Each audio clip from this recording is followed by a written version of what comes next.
Hello everyone, Joe Brady here. Thank you for joining me. And today we're going to do something that I had been trying to avoid as of late, and that was changing out skies or adding clouds into a sky. And I love, as much as I love this image, boy, wouldn't just a little bit of cloud somewhere add to it?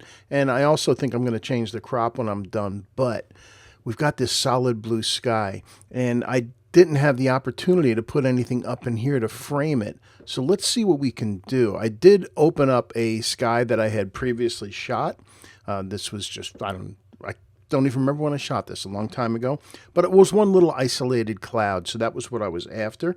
So I just do a select all and then copy, Command C, and technically I can be done with that. But so now I have to select the sky in this image. Now, I could use Photoshop Select Sky. In fact, first I'm going to do is hit Command or Control J to make a copy of the background here, just so I have something underneath that is untouched. So I've got my sky here. I could choose Select Sky and let Photoshop do it. Let's see how good a job it does. And actually, initially, it actually isn't that good.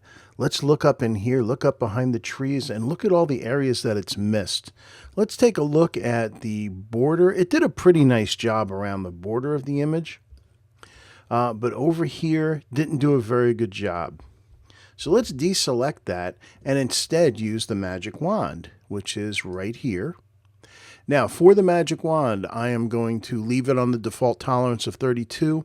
I am going to anti-alias it, but I do need to turn off contiguous so that it can get in between these branches over here. So I click on there. Let's hit Command 0 to go back, and you see this bright part down the bottom it missed.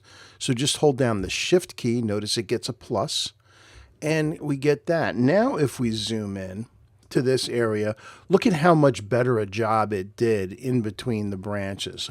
But more importantly, let's take a look at the border around the object, around the tower here, and that's pretty good as well. So I got my selection. Just in case I need it again, I'm going to save it and just call it sky. So if I need it again to get back to it, I can. Now with this selected, remember I copied the clouds from that other file. They're sitting on the clipboard. So what I can do is go to Edit, Paste Special, Paste Into, and there's my cloud picture. Now we obviously have problems fitting it, and the color are off. So let's hit Command T, which is free transform, see where our whole image is. And there's our clouds. Let's move this down. Where do I want them? You know, first of all, I want to kind of make them as small as possible. So let's make this left to right just about the same size as the image. And you know what? I think I want them even smaller than that. So let's make it even smaller. And you know, I'm thinking something like that would be nice. Just off to that one spot. In fact, even a little smaller. Let's do it there. Yep, even smaller. I want to get the top of the that other one. There we go. That is lovely. So we hit enter there and we're done, right? Well, no, that obviously is not working. We need to match the color of our sky to the old sky. So let's zoom in a lot. I'm going to zoom in right on this interface here on the border so we can see the before and after. And we're going to use a little advanced trick here. We're going to use channels to match these colors. And here's how you do it. I've got the layer selected. Click on channels.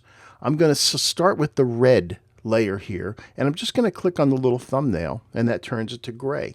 What I want to do is match the level of red, green, and blue on each, which will make the colors match. So let's hit Command L or Control L, which is a levels adjustment, and I'm going to adjust the levels just on the red channel. I do that by clicking on the middle and make it left or right until they match. That's obviously the wrong way. Now, there's different grains in here. So what I need to do is I'm just going to squint at the screen, really kind of like blur it with my own eyes. You see that's going too light, that's too dark. So the answer is kind of somewhere in between here, and I squint, and that looks pretty good. Let's do the same thing for green. Again, Command or Control L. Let's bring this over, same thing until it starts to get light. No, so that's too light, that's too dark. It's somewhere in between here. Let's go with that. And then lastly, blue, same thing, Command or Control L. And we'll bring this over. That's too bright. It's a little too dark.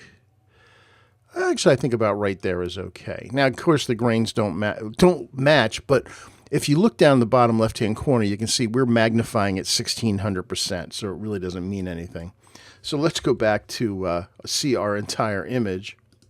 And now you can see up in here where we selected, the colors pretty much match, but the gradient in the sky is different. So how do we fix that? Well, two things we can do. First, I'm going to click on the mask, get myself a brush with the B key, and let's see. Let's work at, let's say, I don't know, 70%. I'll just type 70 there. And let's just start. No, let's go higher. Let's go 90%. And I'm going to just start painting around the edges. And you can see now it's starting to blend together. Pretty good. It's still not perfect, though. If we zoom in up here, you can see there's still a little bit of difference. So here's something else we can do after we've gotten our basics done. The blending mode. Change it from normal to lighten, which means the only things that will show through on the layer below are the things that are lighter than the layer below. And that really fixed it. Now, in this image, this part of the sky was a little bit brighter. So let's get our brush again. I'm going to go down to 50%. I'll just hit 5 on my keyboard. Now let's paint in here a little bit just to bring that down a smidge. It's really pretty minor. And now we have really a seamless addition of those one little clouds. I hit Command 0 and look what it's done to really just break up that solid blue. Yes, I'm okay with solid blues, but I have to admit, I think this one looks a little bit better. So while I'm here, I really don't need all my layers anymore. Let's just go ahead and flatten this image. Yes, we'll discard the hidden layer. We got that good. So let's hit Command S to save it and send that back into Lightroom. And here's our image back into Lightroom. So, what can we do to make it just a little bit better? I think the power of the trees on the right is a little strong. I want to make this a little more vertical. So let's go back into the Develop module. I'm going to click the Crop tool, and I think I want this to be one of my favorites, the legal size. Oh yeah, which by the way happens to be pretty much the same as 16 by 9.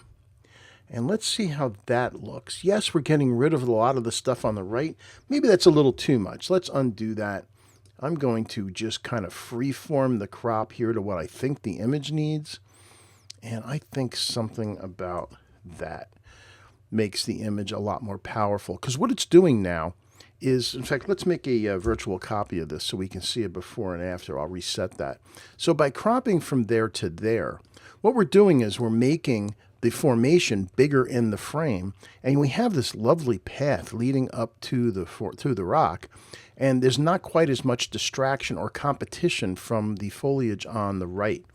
So the other thing I will do is add a vignette. I'm going to do my favorite -12 vignette.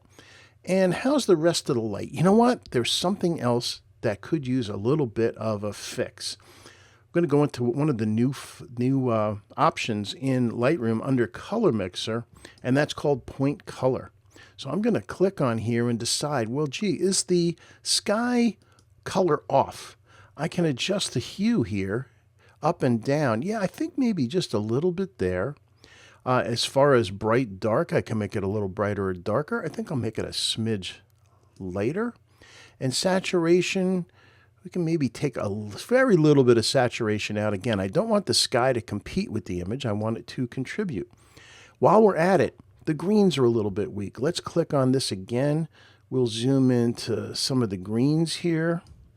Let's add a little, I got more of a yellow. Let's do that again. Let's pick, we'll pick in there. And I'm going to make this a little greener.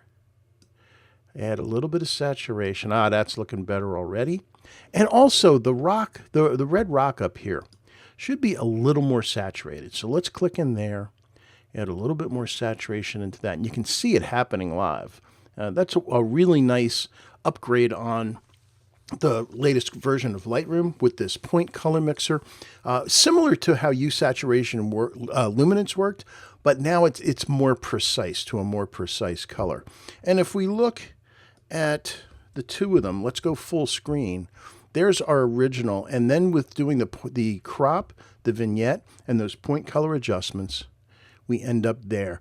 A subtle yet much better image. So that was kind of advanced. We got our little clouds there. You may like it or not.